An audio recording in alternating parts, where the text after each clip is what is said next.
we've got Ian here. Hey, Ian. Hi. Ian's our tech director at Mobiddiction. I've got Josh here. Hey, Josh. Hello. Josh is, he does a lot of things, and among the lot of things, he's also a camera enthusiast. So I believe the LiDAR could do something, be meaningful for something what Josh might have to say. And we've got obviously Hamza. Hey, Hamza. Hamza, old-time Mobiddiction staff member and has done the myriads of mobile applications and is also an Apple iOS in-house expert for us. So Hamza, Ian, and Josh, great to have you guys here, guys. So LiDAR, guys, what is LiDAR? I actually started reading it up, okay? And just to read you this particular thing that I read, LiDAR is a method for measuring distance by illuminating the target with laser light and measuring the reflection with a sensor. That all sounds really good, but what the hell does that mean? Can someone break it up? We start with, hey, Ian, you first, let's go. So that's a really good fundamental base level picture of what it is. Basically what you do is you shine a light beam like a laser pointer and you have a thing that can measure how far away the dot ends up. And if you shine a lot of them, you can measure all of the distances to a lot of things. And that means you can detect walls because you get all of these dots in a plane, and you can detect, you know, furniture and objects in the line of the laser beam, and you can tell exactly how far away they are. And the resolution of the device in iPhones gives you millimeter sort of precision about how far away from the phone each of the dots is. And that builds what's called a point cloud. So you end up with all of these dots that you know what direction and how far away from the phone they are. And using that, the smart stuff inside the phone builds this 3D model of what it can see. And because it's incorporated in the camera cluster, it can then line that up with the 3 cameras on the iPhone 12 Pro. So you get the telephoto, the wide angle, and the ultra wide angle camera, and this 3D model that the LiDAR produces. Wow, okay. Is this something very, very new and just exclusive to the iPhone Pro, or is it been around, Ian? The iPhone 10, which came out about 3 years ago, had one that it uses for Face ID, and that's how iPhones for the last 3 years have done that. Look at them and they unlock. It uses the LiDAR on the front camera to build a 3D model of your face. So it knows how deep your eye sockets are, how long your nose is, all of those sorts of things. The downside to that particular one is the range that it can operate over is only fairly short. Once it gets out to about 1 meter from the phone, it stops working. So although it's really good at measuring your face, you can't turn it around and have it measure your room. The new one is interesting because it ranges out past 5 meters. So in most small rooms, it won't work in a big warehouse or an auditorium, but pretty much any room in your house is going to be less than 10 meters across. And so from one point, you can measure all of the walls, and that will give you an accurate floor plan, and you can measure the windows.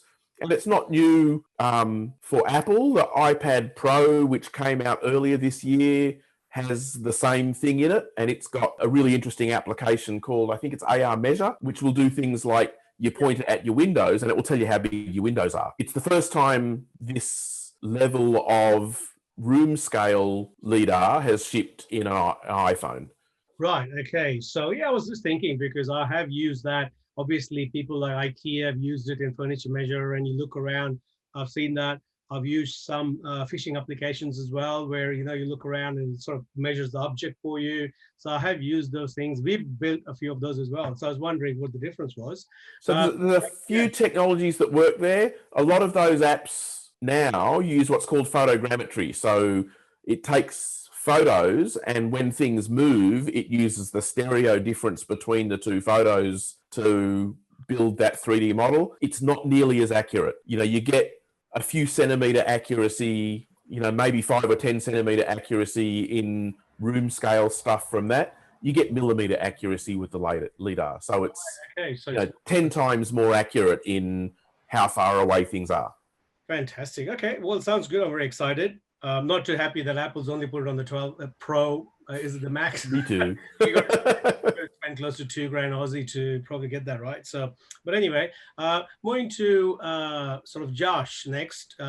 Josh, being a camera enthusiast, you've done a lot of VR work for us as well, including the latest 360 degrees. Does this sort of bring in some new dimension for you, or is there any? Well, Ian was talking about the photogrammetry side of it, which can take your virtual reality building quite a bit further. So if you wanted to, as he said, record the room, you can get really accurate models of anything in terms of externally or be inside it. So if you want to say record the interior of a car and, you know, make it look like you're in the car and looking around. So if, you know, you're Audi and you want to build that experience using this, it would be able to do it. Before you needed, you know, tens of thousands of dollars worth of equipment to do it. Now you can just use an iPhone, which is pretty impressive. From a photography perspective, probably the most impressive thing about LiDAR is it doesn't require any visible light. So one of the biggest issues people have with taking photos with their phones is autofocus. I can't capture it fast enough and a target moves, and in low light, your photos come out blurry. So this can pretty much instantaneously, as far as, you know, humans' perception, get focus of a target and then take the photo. So there's no lag between when you hit the shutter button and when you take the photo, because usually that's caused by your phone trying to focus. So it's using the same LiDAR technology to do that as well. Yeah, because look at some absolutely amazing examples on Apple's iPhone 12 Pro page about all of the things that they're using this LiDAR data to do with photography. They're doing really smart stuff on all of the computational photography stuff. They've got these examples of a guy lying on a bed in a room lit only by a lamp right against the back wall. Yep. But because they've got this 3D model and they know where his face is and that it's very close to the camera, they can selectively change the exposure of that piece of the photo. And they combine this with all three camera photos. So they're running three 12 megapixel cameras with different fields of view and the LiDAR sensor, but they can get perfect exposure on the guy's face, even though the light is way over there behind him in the room, and yet they still have the light exposed correctly and the bed that he's lying on and the walls. It's amazing. They devote about a third of that page to the amazing new stuff that the LiDAR data allows the photography stuff to do. Yeah, that's using the LiDAR technology and using raw technology in the photos. Yeah. So that's another thing that they've brought in, is that usually with photos, they're all compressed. So it's using the uncompressed photo data plus the LiDAR technology to pretty much expose what it assumes is where you want to expose. And because it does capture in RAW, you can change that afterwards as well, because it's still, all that data is captured in the metadata of the photo. So when you want to load it into your computer and change where that specific exposure or focus is, you can. That's fantastic. Hey, look, quickly, let's move to Hamza. Hamza, iOS dev guru, what is your take on this? Are you going to be very excited about this? Are you going to find it, are you already playing around, or what's in it for you, Hamza? The most exciting thing as a developer is gaming. So this brings in a lot of exciting, it'll add a lot of exciting features for gaming, the people who want to develop games. We do have AR, but then it's not very accurate. The Pokemon Go, what we had, now it can be more, scenes changing can be quicker, it can be more instantaneous, it will feel more real. Right. So you don't need a huge computer with all the high-tech hardware to feel the real world. Even with your phone, you can feel that real world feel with the LiDAR, because just the fact that it's so fast and the processing is so fast.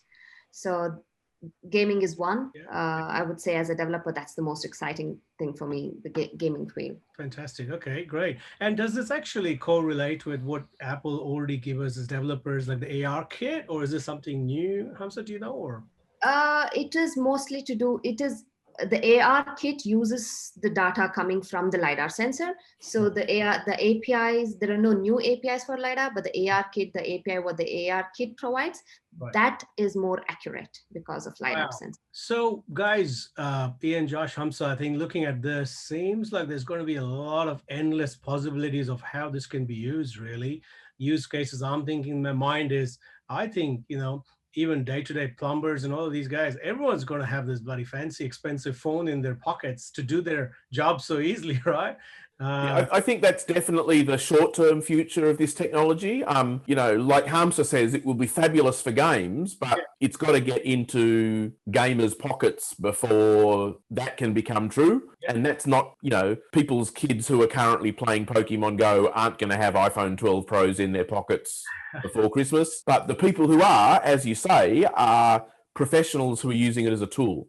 And you know, if you've got a need to accurately measure rooms, if you're a carpet layer who wants to be able to go and point his phone around somebody's house and immediately produce an accurate quote for how much carpet you need to buy to do this, and then take that data back to your factory and pre-cut all the carpet pieces so that when you show up to install it, everything's already cut to the right size, that's worth buying a $1,500 phone just to save that guy that time. Same if you're a painter. You know, if you need to accurately measure how much wall area there is so that I know how much paint to buy or whether the wallpaper pattern is going to line up properly. This is the tool that's going to let you do that. I think that's the short-term future of this technology, is tools for professionals who need accurate measurement data in that room scale. So it's out to 8 or 10 meters. This is going to be a godsend. Yeah, that's fantastic. I think I've seen examples of, you know, a lot of predictive analysis as well on top of it. So for example, as you said, you use example of the painter, but that also uses location data on top of your usage patterns, add all the logic in. You certainly improved your workflow. And obviously, I think Hamza mentioned on the creative side that this opens up all these new possibilities with the LiDAR. Look, guys, I think that's fantastic. Does anybody else have anything else to say? But I think now I've got a really clear idea, and seems like I've got to get rid of these old few devices, you know, from here, and can't wait for the iPhone 12 Pro. I think the Max is probably where I'm probably going. Anything else, or we good, guys? I want one too. You want one? Fair enough. Okay, we all want one. Let's put our hands up. Guys, thank you very much, and hopefully everybody finds this information useful. So thanks, team, and yeah, we'll get to LiDAR. See you guys.